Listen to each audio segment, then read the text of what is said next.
3 weeks after we buried my father, my cousin Duane recorded a deed at the county courthouse that gave him everything.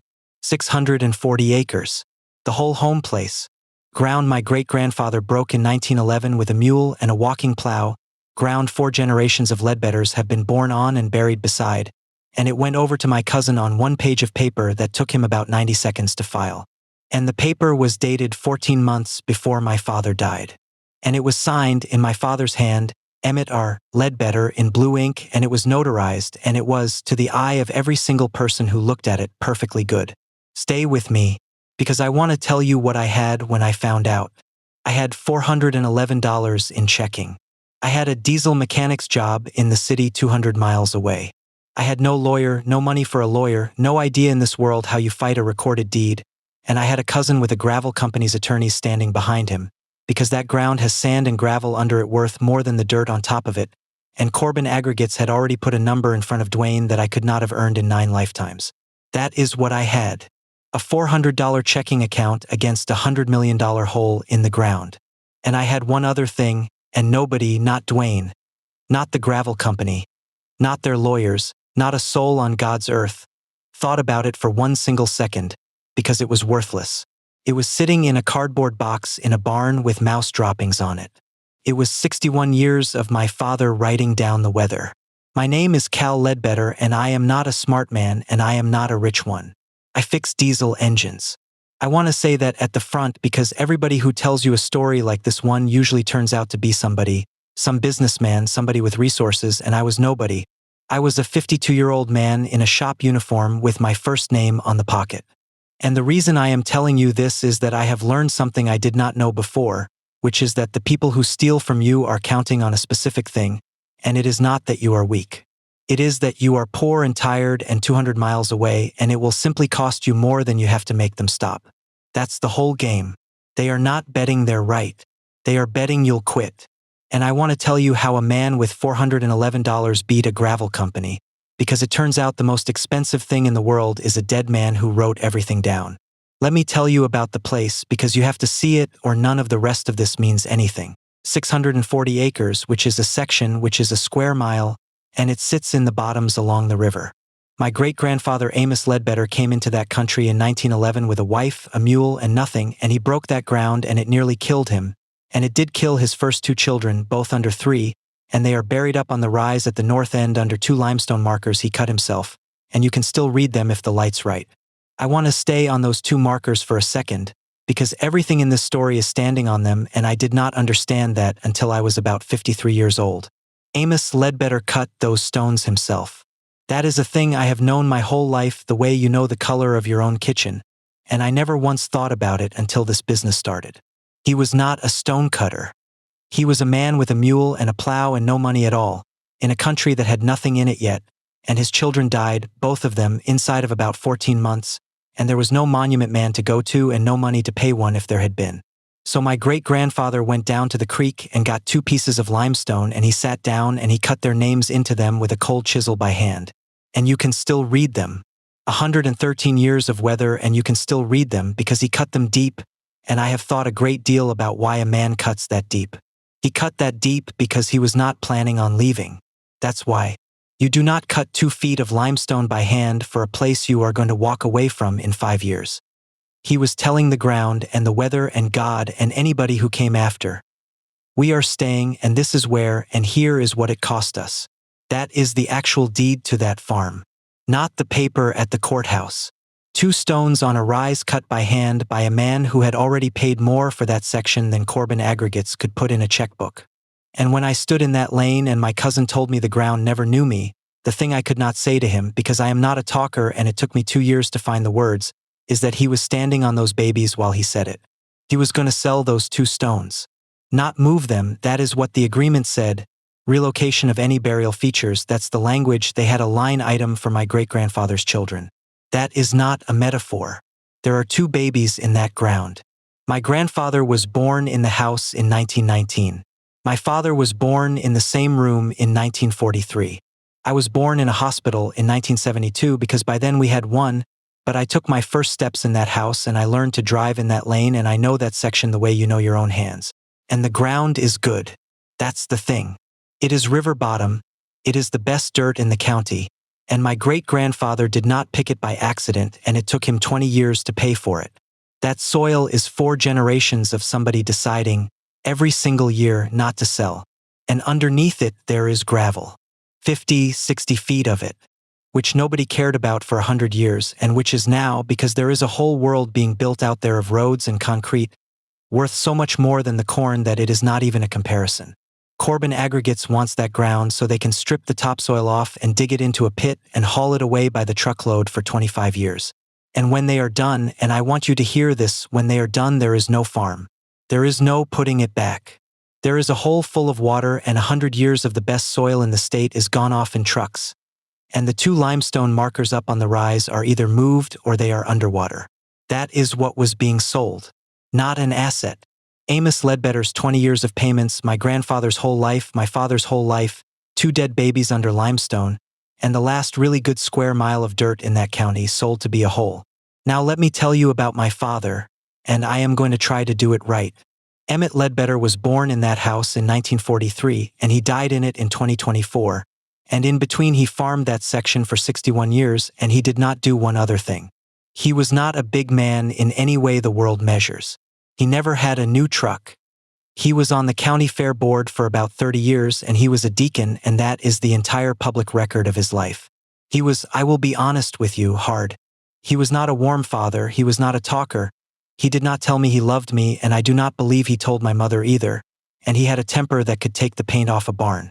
I have carried a fair amount of anger at that man in my time, and I am not going to sit here and sand it smooth just because he's dead and I won. I'll give you one, so you know what I mean and so you understand why I left, because they are the same story. I was 16 and I was mowing hay and I hit a rock I should have seen and I broke a sickle bar, which is a stupid, ordinary thing that happens to everybody, and it cost about $90 in 1988. And my father came across that field and he did not yell. That was the thing about Emmett Ledbetter that people who only knew his temper never understood. The yelling was the good version. He came across that field and he looked at the bar and he looked at me and he said, "Go on to the house." And I said, "Dad, I'll fix it, I can fix it, let me fix it." And he said, "Go on to the house, Calvin." And he fixed it himself and he did not speak to me for 4 days. For days. I was 16. I ate at his table twice a day for 4 days and my own father did not say one word to me. And I want you to understand that he was not doing it to hurt me. He genuinely did not know how to do anything else. He had one method for everything, for weather, for machinery, for a dead wife, for a son. You shut your mouth and you keep working. That was it. That was the whole man.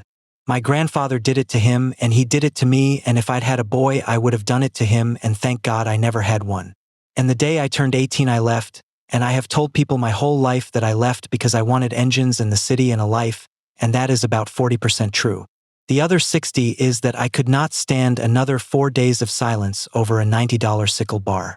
So when Duane stood on that porch and told me I never loved that ground, here is what I could not say to him. I didn't leave the ground. The ground never did anything to me. That ground was the best thing that ever happened to me, and I loved every foot of it, and I dream about it. I have dreamed about that lane for 34 years. I left a man. I left because I was 18 and I could not tell the difference between the man and the section, and by the time I was old enough to know the difference I had a life 200 miles away and 4 days a year, and I told myself I'd fix it later the way you do, and then he was 81 and it was February and he couldn't get his own boots on and I was on the telephone.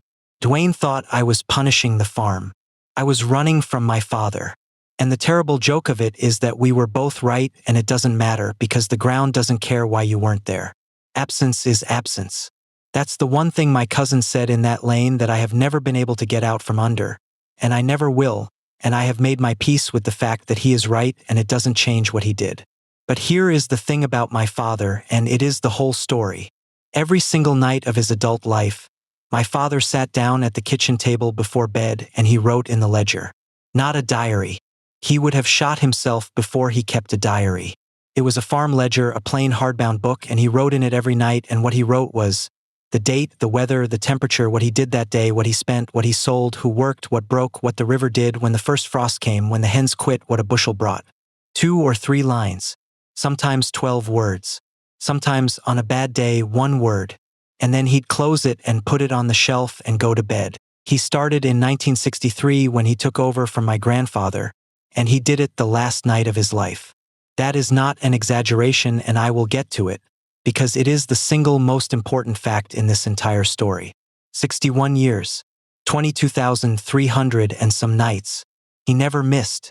Not when my mother died. There's an entry that night. Says the date, and it says clear 41, and it says, Ruthie passed at 6. Fed cattle. That's it. That is the entire record of my mother's death in my father's hand. And if you knew Emmett Ledbetter, you would understand that those 5 words are the loudest scream you ever heard in your life. 61 hardbound books. And when he died, they were on a shelf in the back room, and then they went in a cardboard box in the barn, because who keeps that? Who on earth keeps 61 years of a dead man writing down the temperature? Now let me tell you about Duane, and this is where I have to be fair, and it is going to be hard, and I want you to know it took me 2 years to be able to say this part out loud. Duane Ledbetter is my first cousin, 3 years older than me. His dad was my dad's brother, and they farmed together until my uncle died young, and after that Duane was around our place constantly, and the truth is that Duane grew up more in my father's shadow than I did in some ways, and that matters. Because here is what actually happened between 1990 and 2024, and I cannot get around it, and I am not going to try. I left, and Duane stayed. I left at 18. I went to the city and I got a job and I learned engines and I made a life and I came back, sure.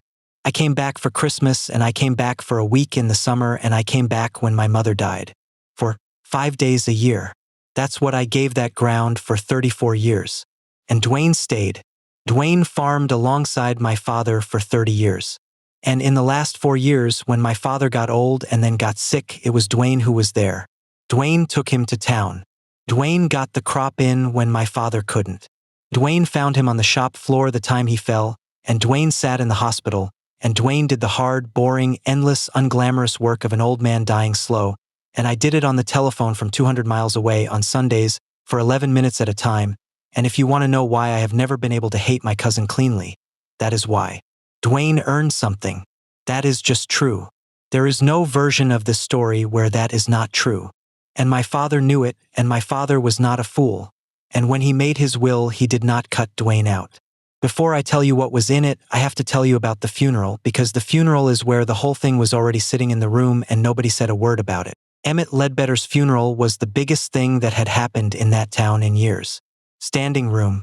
Men I did not know came up to me and shook my hand and told me things about my father I had never heard in my life.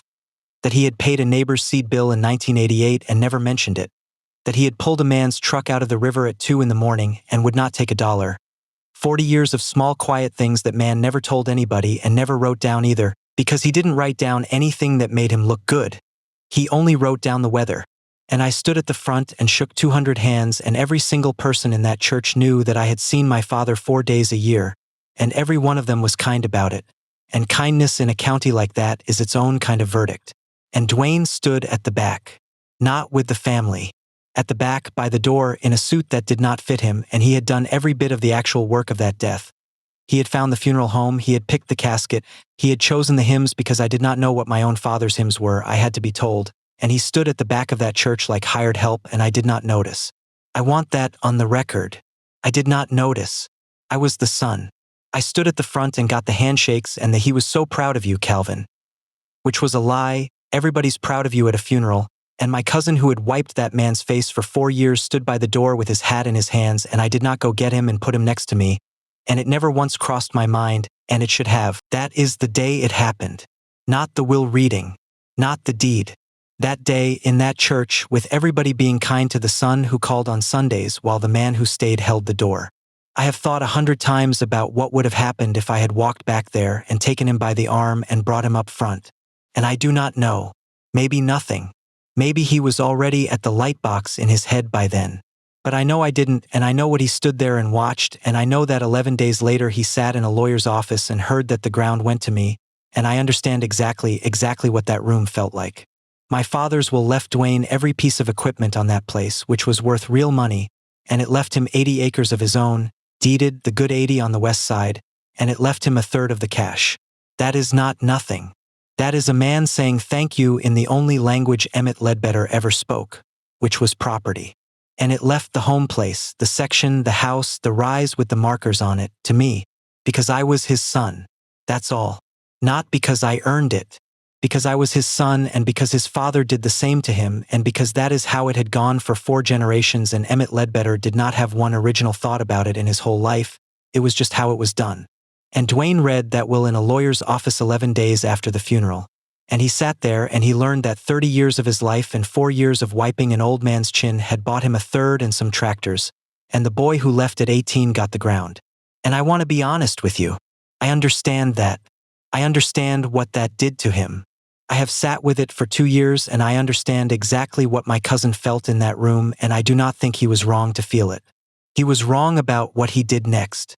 Because 13 days after that will was read, Duane Ledbetter walked into the county recorder's office and filed a quitclaim deed, dated 14 months prior, in which Emmett R.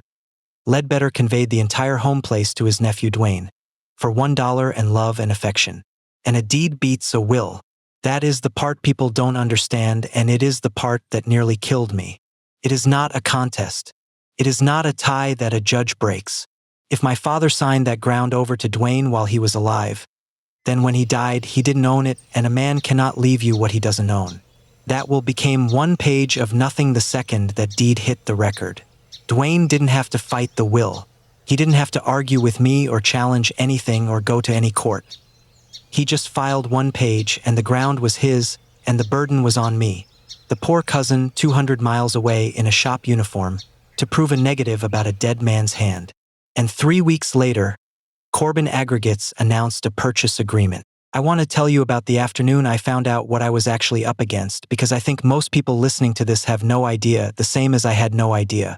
I went to see Hal Brubaker because Hal did my father's will and Hal is the only lawyer I have ever met. He is 70 years old and his office is above the old bank and there is a window unit in it and a picture of him on a horse in 1974. And I sat down and I said, Hal, my cousin forged a deed, what do we do? And I want you to understand that I said it the way you'd say the alternator's out. Like there is a procedure and it takes an afternoon. And Hal took his glasses off and rubbed his eyes for a long time and then he explained it to me, and it took him about 40 minutes, and I am going to give it to you in 90 seconds because I wish somebody had given it to me at 25 instead of 52. He said, Cal, that will is not a thing that happens. It's a wish. A will only ever gives away what a man still owns on the day he dies. And a deed is not a wish. A deed is the thing itself. If your daddy signed that ground over to Duane in January of the year before, then when he died in March, he didn't own it. He couldn't leave it to you. He couldn't leave you a truck he'd already sold. That will became a piece of paper about nothing the second that deed hit the record, and the whole document is now, legally, an interesting story about a man's intentions. And I said, so we go tell the judge it's fake. And Hal said, and this is the sentence that put me on the floor, he said, son, that instrument is recorded. It is presumed valid. Duane doesn't have to prove one thing. Duane gets to sit there. You have to prove that a dead man didn't sign his own name, and you have to prove it with evidence, and the burden is entirely yours, and it is not cheap, and Cal, listen to me. This is the part nobody understands. If we do nothing, he wins. Not because he's right. Because the clock runs out and the gravel company closes and that dirt's in a truck. If we do nothing, he wins.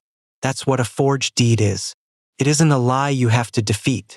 It's a fact you have to unwind at your own expense on a deadline against people whose lawyers are free. And I sat in that hot little office and I said, Hal, what's it cost? And he told me, and I said, I've got $411. And Hal Brubaker, who is 70 years old and did not need my case and had known Emmett Ledbetter for 50 years, looked out that window for a while and then he said, well, let's see what you've got in that barn. Let me tell you how I found out. It wasn't a lawyer and it wasn't Duane.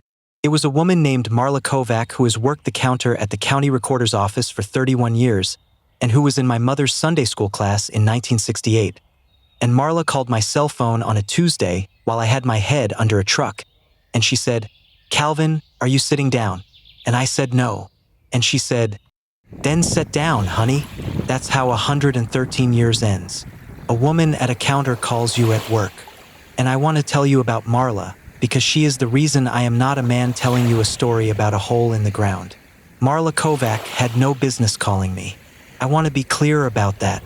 A recorded instrument is a public record, and there is nothing improper about a citizen being told what is in the public record, but there is a difference between what is proper and what people do, and what people do in a county of 1100 is keep their head down and not get in the middle of a family.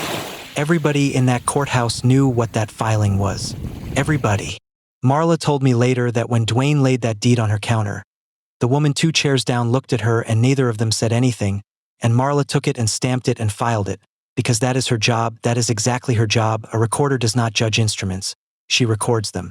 And then she went home and she did not sleep, and the next morning she came in and pulled my father's file and sat with it, and then she got my number off a Christmas card list from a church directory that is 11 years old, because that is the level of technology we are working with here, and she called a man she had not spoken to since my mother's funeral and said, "Calvin, are you sitting down?" She did not have to do that. There was nothing in it for her. She was 64 years old and 11 months from a pension in a county where Duane Ledbetter's family has been since 1911, same as mine, and she picked up the phone. And when I got down there and I did not know what a quitclaim deed even was, and I want to be honest, I am a diesel mechanic, I had to have it explained to me twice. Marla Kovacs stood at that counter and explained the recording system of the state to me for 40 minutes on her own lunch and printed me things and charged me the statutory copy fee, $1.25, and would not take a cent more. And then she said one thing to me that I did not understand for another 5 months. She said, "Calvin, your daddy was in here 2 or 3 times a year for 60 years, and that man never signed one thing in this office he hadn't read out loud first." I didn't know what she meant. I thought she was being sentimental about an old customer. What she was telling me, in the only way a county employee can tell you, was, "I do not believe that signature and neither should you. That's how it works out there. Nobody says the thing. They tell you your daddy read things out loud, and 11 months later you understand you were handed the whole case at a counter for $1.25. I drove down that weekend, 640 acres, and I stood in the lane, and Duane came out on the porch of the house I was born in, and he did not look ashamed. That's the thing I was not ready for. I had driven 200 miles building up to a man who was going to look at his shoes, and Duane Ledbetter came out on that porch and looked me dead in the eye, and he was calm and he was, I swear to you, righteous. And here is what my cousin said to me, and I want you to hear it exactly because I have thought about it every day since and I am still not all the way to the bottom of it. He said, "Cal, don't. Just don't. You left. I stayed. You want to stand in this lane and tell me about a piece of paper? Where were you in February when he couldn't get his own boots on? You were on the phone. You were on the phone, Cal. This ground never knew you. You never loved it, you just want it, and there's a difference, and Uncle Emmett was too damn stubborn to see it and I'm not." And then he said the thing. He said, "I didn't steal anything. I just wrote down what was already true. I just wrote down what was already true." That is the most honest sentence anybody said in this whole business. My cousin genuinely believes it. He believes it right now, today, in the place he is living. He believes he corrected a clerical error that God and my father had both overlooked. He forged a dead man's name, and in his own head he was not a thief. He was a man fixing an injustice, and I have come to understand that this is how nearly all of it gets done in this world. Almost nobody wakes up and decides to be a thief. They decide they're owed. And then the paperwork is just housekeeping. I did not have an answer for him in that lane. I stood there in front of the house I was born in, and I did not have one word to say, because half of what he said was true, and the true half had my throat. So I got in my truck, and I drove back to the city, and I did not sleep for about 4 nights.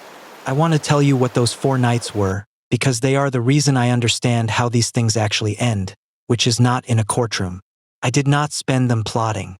I spent them agreeing with him. That's what nobody tells you. When somebody robs you and the thing they say while they do it is true, the true part gets in you and it works. Night 1 I was angry. Night 2 I was angry. And somewhere in night 3 I started doing the arithmetic that Duane had done for me in that lane, and I came out where he came out. For days a year. 206 minutes in his last year. Duane got him to the doctor in February and I sent a card. What exactly is my claim here? A name. That's it. I've got a name and an accident of birth, and he's got 30 years of 6 a.m. And by night 4 I had almost talked myself into it. I want to say that plainly because I think it is the most useful thing in this whole story. I was 4/5 of the way to calling Hal and telling him to let it go. Not out of grace. Out of shame.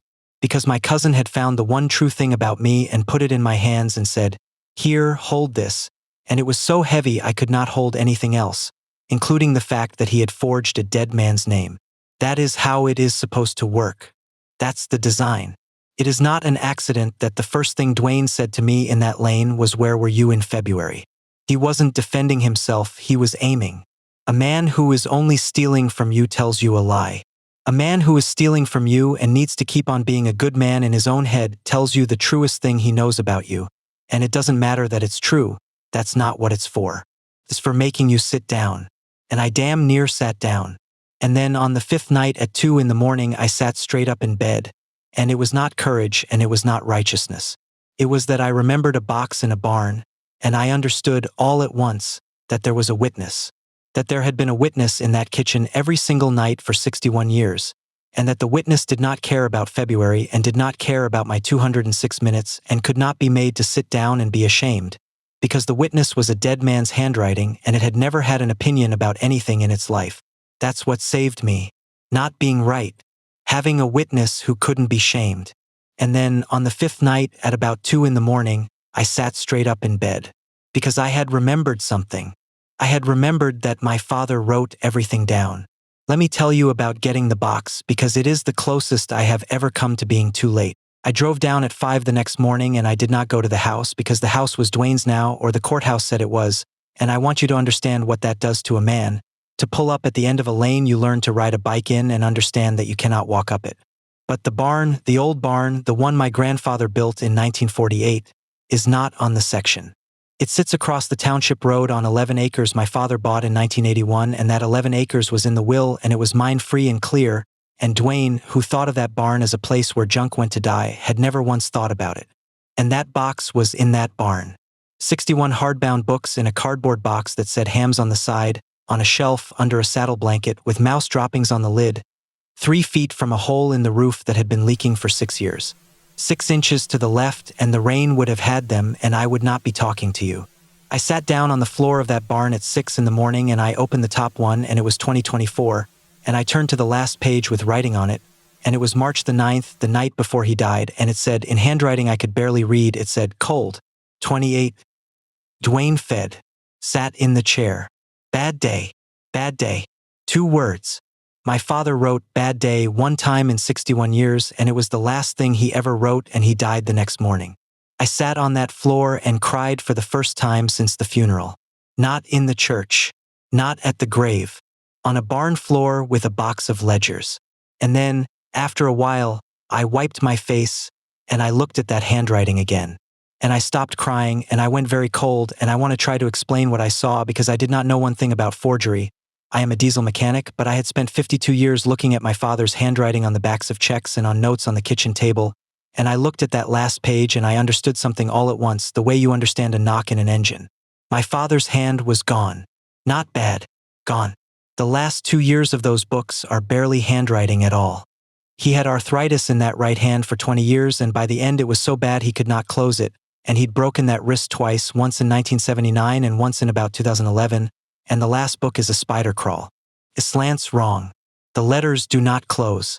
There are days you can only tell what he wrote because you know what he did every day of his life anyway.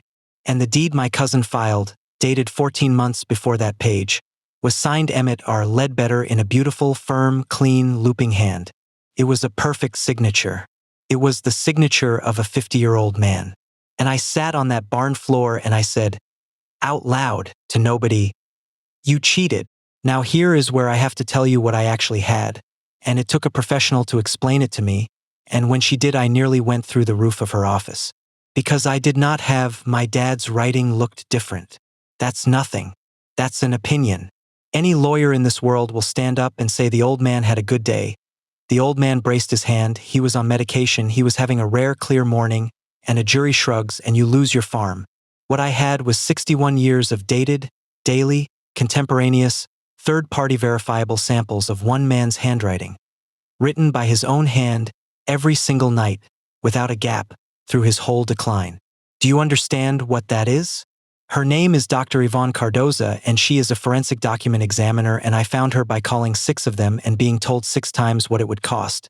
and she was the only one who let me get to the second sentence.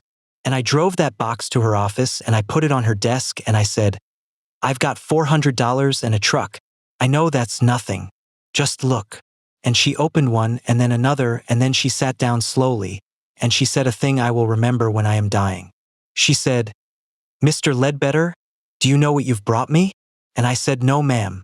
And she said, "In 30 years, I have never had this. Ever.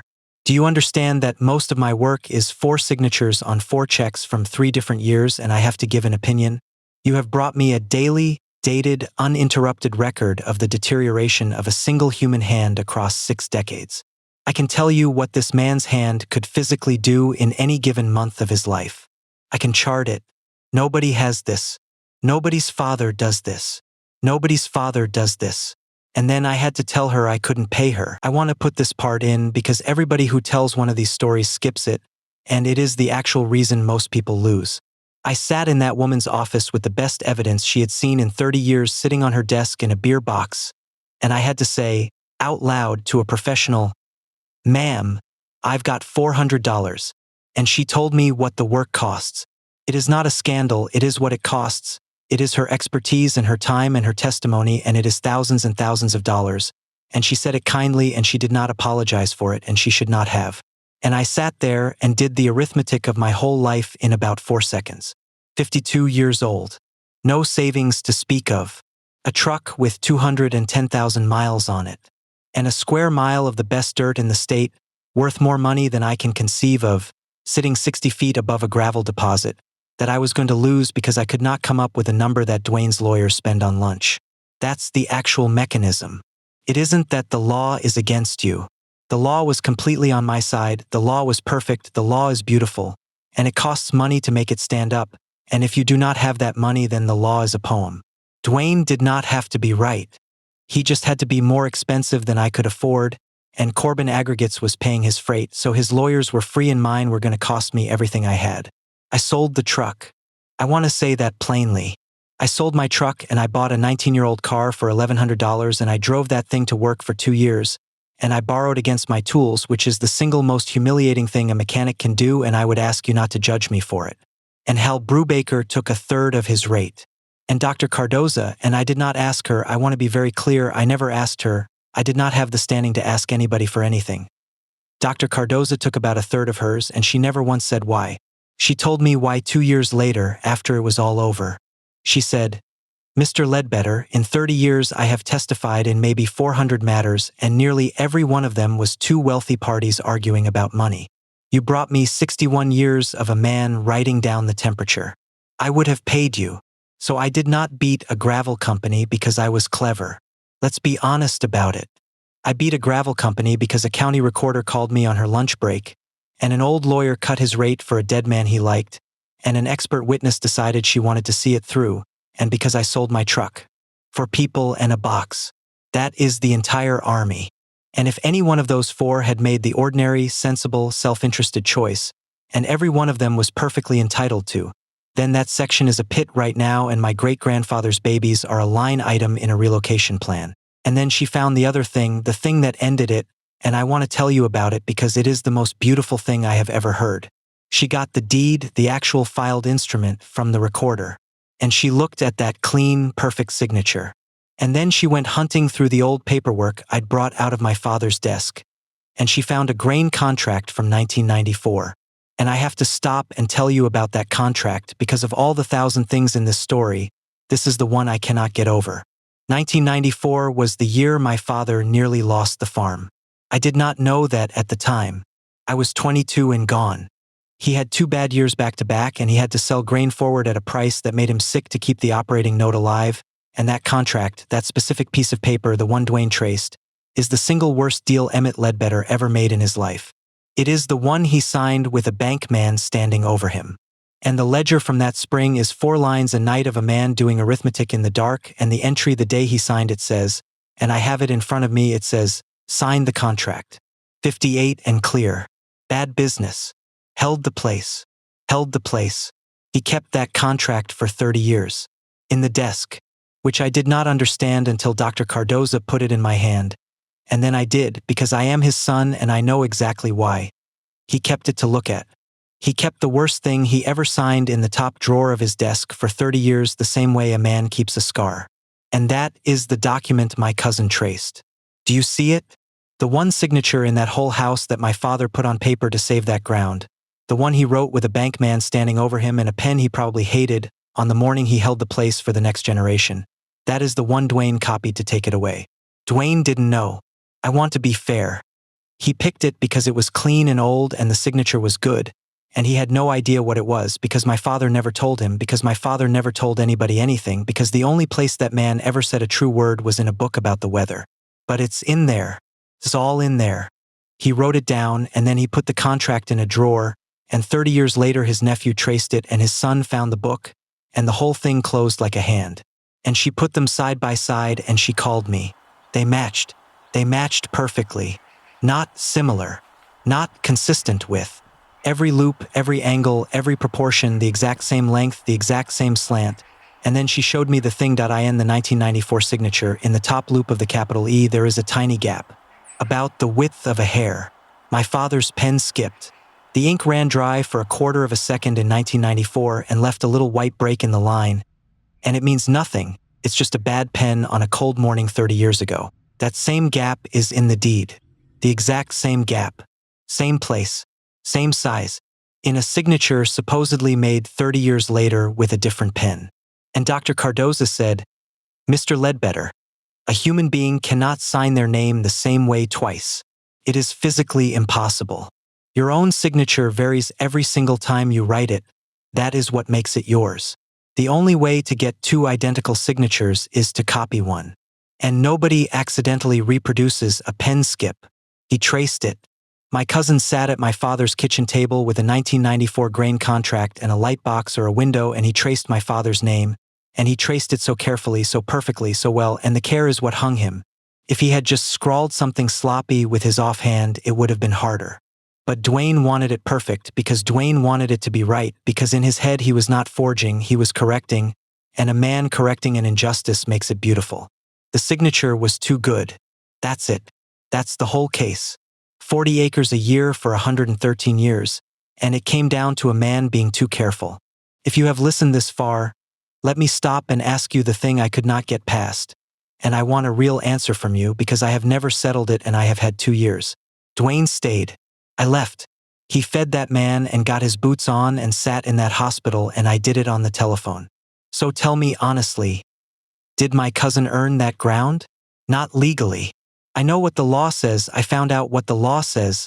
I've got a folder about what the law says. Morally, did 30 years of work and 4 years of an old man's dying by him something that a piece of paper says belonged to a boy who left at 18? And if you think it did, and I am not sure it didn't, then does that change one single thing about what he did? Tell me in the comments, because the honest answer I have arrived at is that he earned something real, and he stole something anyway, and both of those are true at once, and I have never in my life had to hold two true things that heavy in the same hand. Now let me tell you about the courthouse, and it did not go the way you would think. It was not a trial. I want to be honest because everybody expects a trial. What it was a hearing, and it lasted about 2 hours, and here is what happened in it. Duane's lawyers were good.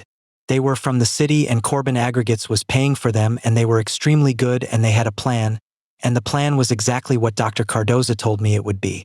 They did not defend the signature. They attacked me. 2 hours of "this man left. This man visited 4 days a year. This man never called. This man is a bitter, absent son who has come back for a gravel check, and now, 26 months after his father died, he wants to accuse a grieving nephew who did all the actual work, and he wants to do it on the word of a hired expert. That is a good case. That's a very good case, and every word of it landed, because most of it was true. I want to tell you what it is like to sit in a courtroom in the county you were born in and have a man from the city, in a suit that cost more than my car, read your own life back to you out loud, accurately. He had my phone records. That's the part nobody expects. He had subpoenaed my phone records, and he stood up in front of the judge and my cousin and Marla Kovac and about 40 people from that county who had come because there is nothing else going on out there, and he read them. He read how many minutes I had spoken to my father in the last year of his life. 206 minutes. In a year. 3 hours and 26 minutes. Total. For the last year of my father's life. And he read it out slow, and then he said, "Mr. Ledbetter, does that sound right to you?" And I said, "Yes, sir." And he said, "And Mr. Duane Ledbetter lived 400 yards from your father and saw him every day. Does that sound right?" And I said, "Yes, sir, it does." And he said, "No further questions." And here is the thing. He was not being cruel. That was not a cheap shot, that is his job, and it was the true and correct case for his client. And if I had been on that jury, there was no jury, it was a judge, but if there had been, I would have looked at me the exact same way.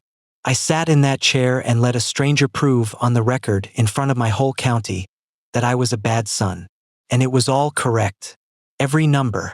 Hal told me before we went in, he said, "Cal, they're going to make you a villain today, and I am not going to object to most of it, because it's all true, and because none of it is the question. Let them have it. You just sit there and take it and answer yes, sir." So that's what I did. 2 hours. I sat in a wooden chair in the county courthouse and agreed with everything, and it was the worst 2 hours of my life, worse than the funeral, and about halfway through I stopped being able to look at the back of the room where the county people were sitting. And here is what I learned in that chair, and I want to give it to anybody who is ever in a fight like this one. They will always try the man instead of the fact. Always. It is the oldest move there is, and the reason it works is that the man is always guilty of something and the fact usually isn't. I was guilty. I am guilty. I was a bad son and an absent cousin, and I called on Sundays for 11 minutes, and I let another man carry my father to the bathroom for 4 years. And that is all true, and I will carry it to my own grave, and it has nothing to do with, nothing whatsoever, not one single thing to do with, whether Emmett Ledbetter signed that deed. That's what a document is for. That is the whole gift of it. A document does not care whether you are a good son. It sits there being true regardless of what kind of man you turned out to be, and that is the only reason a person like me can beat a person like them. And then Hal Brubaker, my lawyer. A 70-year-old man in this county who took my case for a third of his rate because he knew my father. Hal put Dr. Cardoza up and she laid out the chart. 61 years of one man's hand, month by month, plotted. And you could see it. A judge could see it from the bench, a child could see it.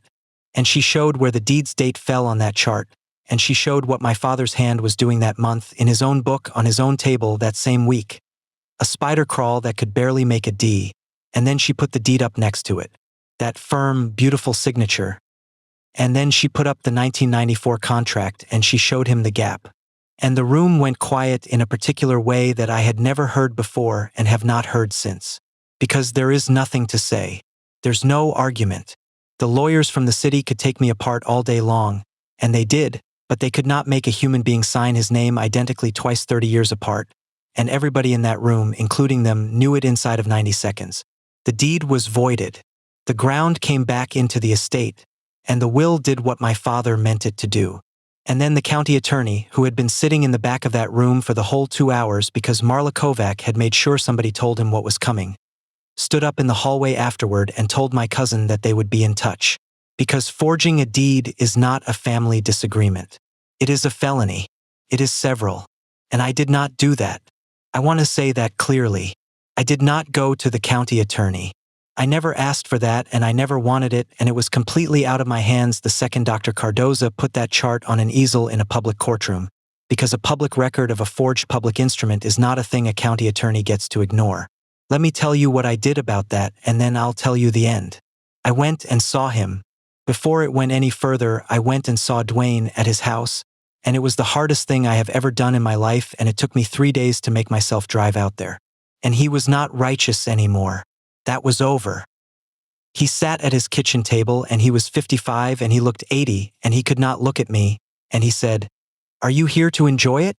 And I said, "Duane, I'm here to tell you I'm not asking them for anything." And he laughed, this terrible laugh, and he said, "That's big of you, Cal." And I said, "No, it isn't. It's not big at all. Because I can't stop it either. They've got it. It's out of my hands and yours." And then I said the thing I drove out there to say, and I had it written on a piece of paper in my pocket. That is how bad a talker I am. I had to write it down like my father would have. I said, "You were right in the lane. I left. You stayed." He should have said thank you in words, and he never said thank you in words to anybody in his life, And that's on him and it's on me too, because I let you carry him and I called on Sundays and I told myself that was something and it wasn't. You earned something real, Duane, and this family never paid you, and I'm sorry. That's true. And then I said, and you traced our uncle's name off a grain contract, and you were going to dig up Amos's babies for a gravel pit. And both of those things are true, and I'm not going to let you make me pretend the first one erases the second, because that's what you did. That's exactly what you did. You took a real thing you were owed and you used it to give yourself permission. And he sat there for a long time. And then he said, I know. That's all. 2 words, and it's the only 2 words of the whole business I actually believe. Duane pleaded. He did not go to prison for long. I want to be honest about that because everybody wants prison, and the world does not work like that, and I am glad it doesn't.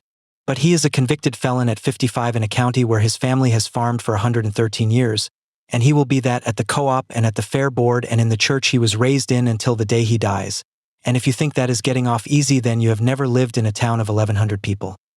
Let me tell you what that actually looks like, because I have watched it for 2 years and it is not satisfying, and anybody who thinks it would be has never seen it. Close. There is no shunning.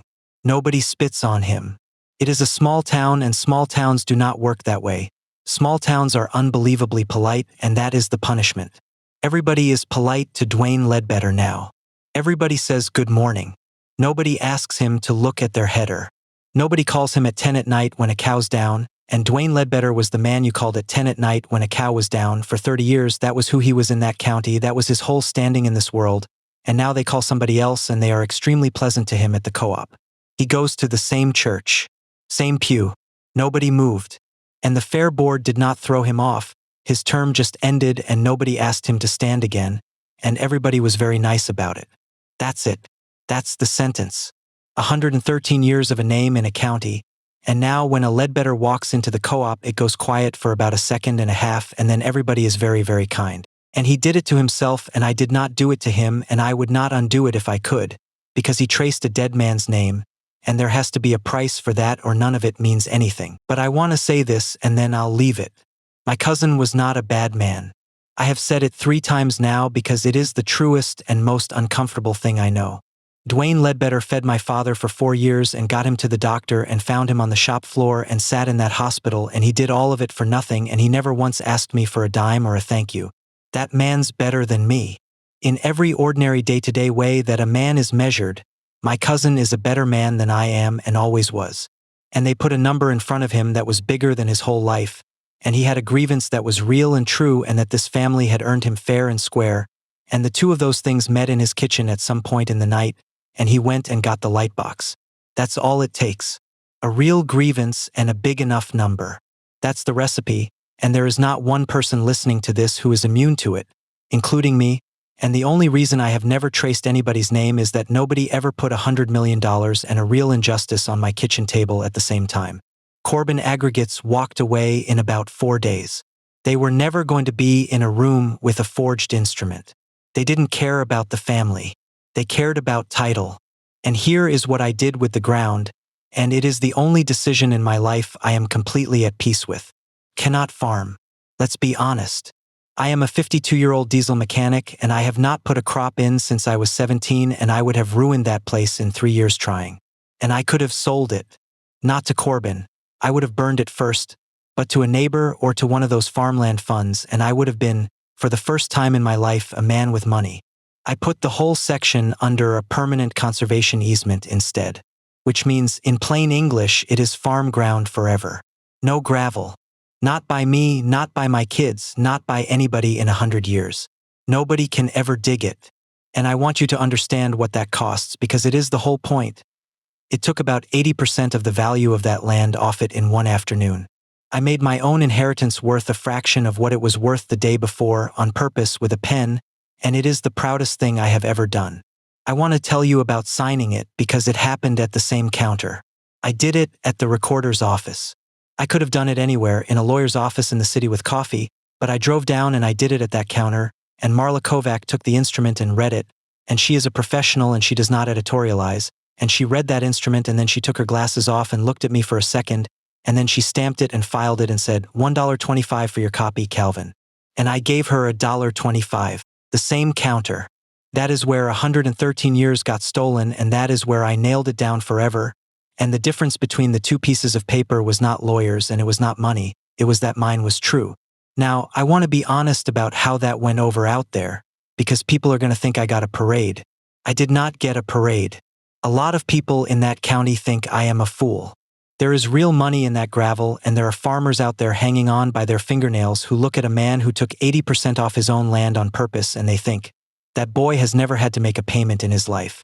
And there is a version of that which is fair. I did not do it while I was poor and desperate. I did it once it was safe. That's easy to do from a rented room with a mechanic's wage and no kids to feed. And I know it, and I don't have an answer for them. But here is what I said to one of them at the co-op, an old boy who has known me since I was 6 and who said, straight out, "Cal, you burned a fortune." And I said, "Roy, my cousin traced a dead man's name off a grain contract for that fortune. Duane's not a bad man. I've known him 52 years, he's not a bad man, and it got him anyway. So how sure are you about the next Ledbetter? How sure am I? Ain't. That's why." And he thought about it and he said, "Huh. And that's about as close to agreement as you get out there. Because that gravel is what killed my family. Not Duane. The gravel. There was no fight in that family for 113 years, and then somebody found out what was underneath, and inside of 5 years a man was tracing a dead man's name at a kitchen table.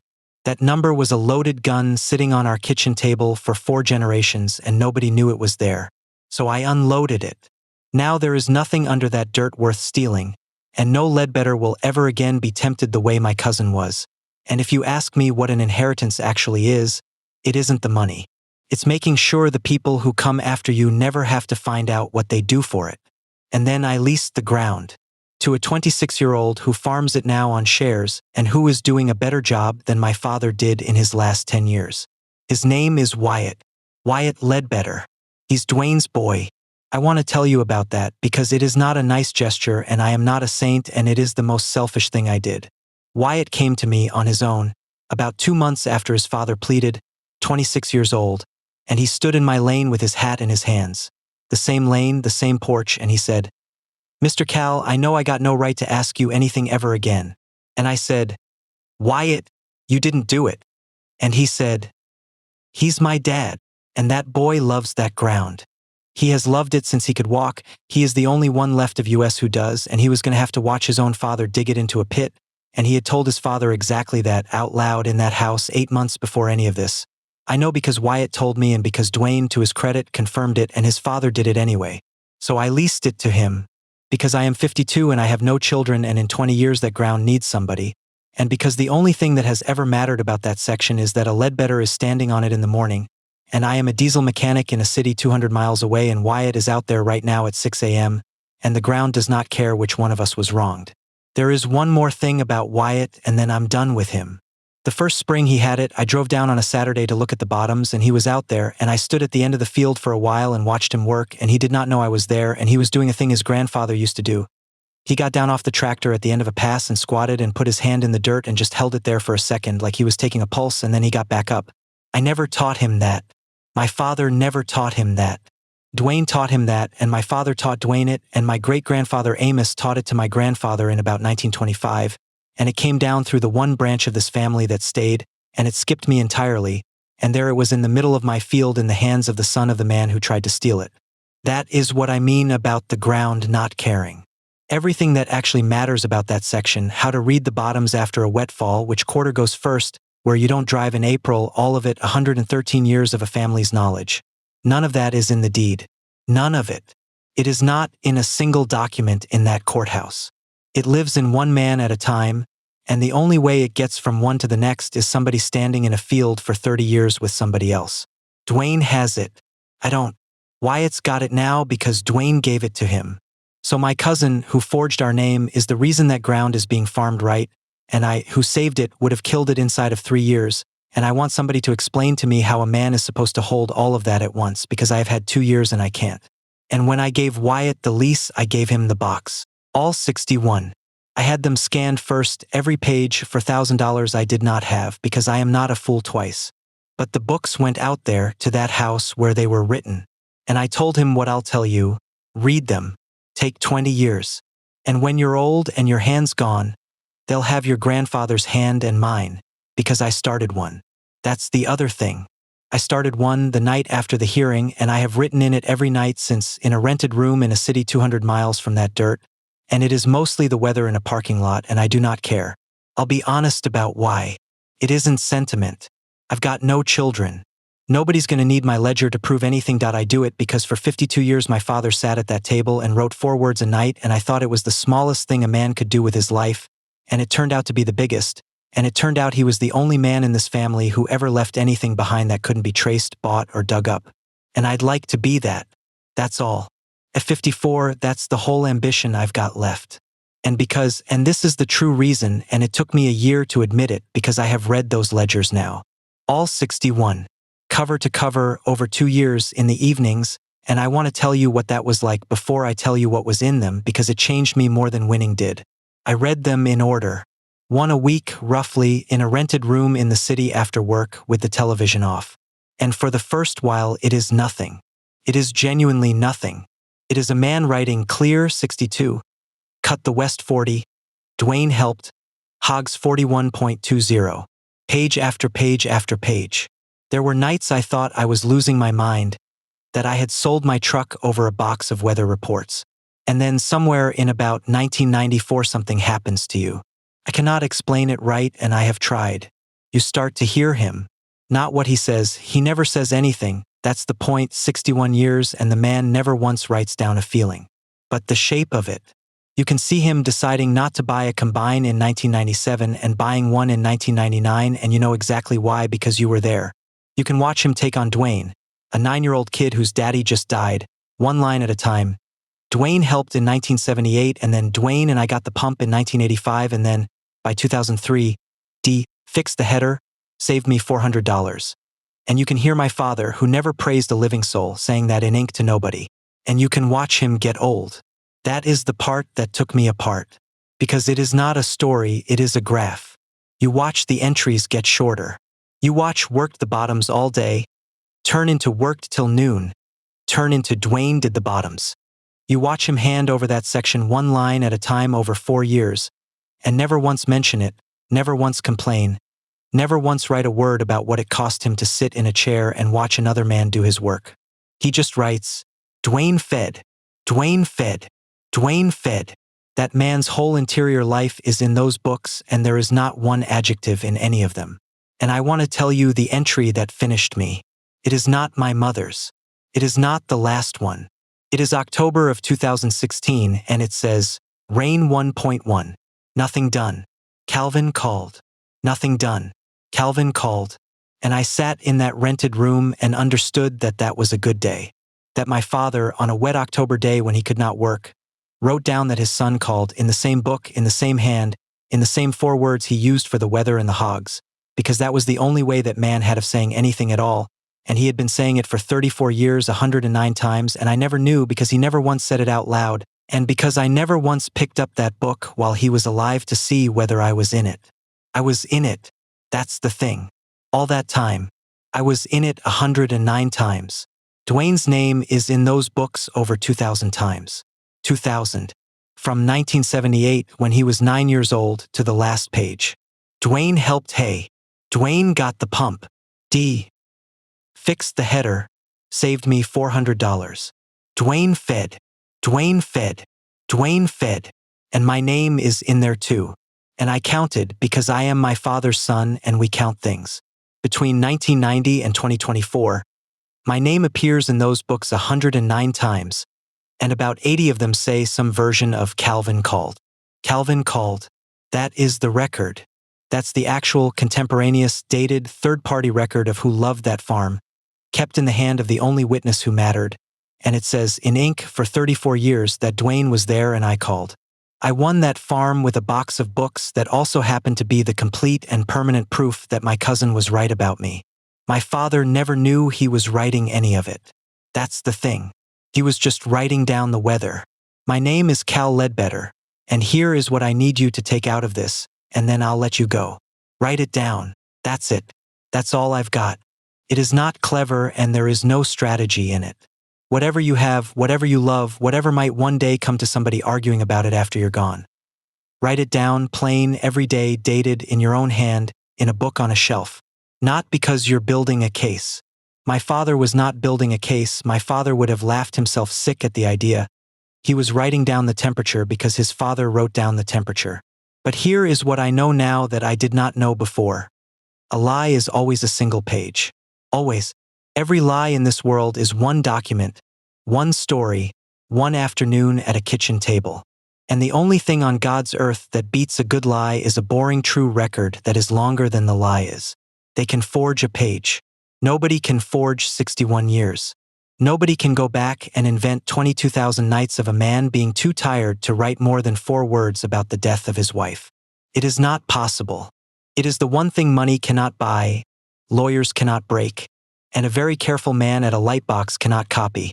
And it costs you nothing but 4 minutes a night for your whole life. My father was not a smart man, and he was not a warm man, and he never gave me one word of advice I could use. And then he reached up out of the ground and handed me the only weapon that could have saved his farm. And he did it by accident, by being a boring man with a habit. And I have never in my life been so completely undone by anybody. So let me leave you with the question I have never answered, and I want you to be honest because I have not been able to be. My cousin stayed and I left. He earned it and I didn't. And he forged our name and I took it back and I gave it to his son, and it is going to be farmed by his blood after I'm gone and not by mine.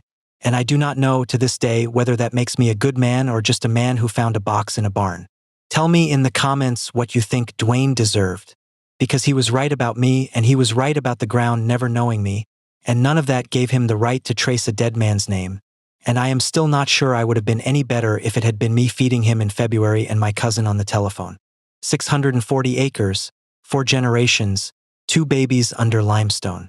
And it all came down to a pen that skipped in 1994, and an old man who wrote down the weather every night of his life for no reason at all.